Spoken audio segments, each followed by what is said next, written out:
একটা ছোট ভুল, আর সেই ভুলই এক ছেলেকে ঠেলে দিল ভয়ঙ্কর এক দুঃস্বপ্নের মধ্যে।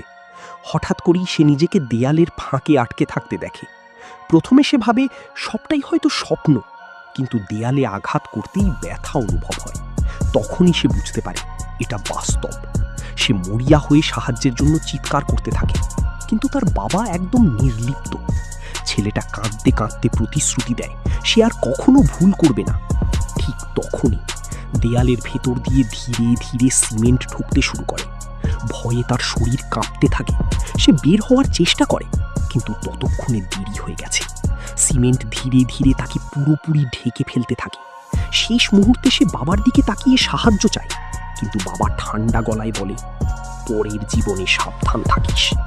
এরপর ছেলেটা চিরতরে দেয়ালের ভেতর হারিয়ে যায়। কিন্তু আসল ভয় তখনও শুরু হয়। কিছুদিন পর ভবনটি তৈরি শেষ হয়। তারপর থেকেই সেখানে অদ্ভুত ঘটনা ঘটতে থাকে। রাতে দেয়ালের ভেতর থেকে শব্দ শোনা যায়। কেউ কেউ দাবি করে দেয়াল নাকি নড়াচড়া করে। একদিন এক মেয়ে দেয়ালের কাছে যেতেই হঠাৎ ভিতর থেকে সাদা ফ্যাকাশে কয়েকটি হাত বেরিয়ে আসে। সে পালানোর চেষ্টা করলেও লাভ হয়নি।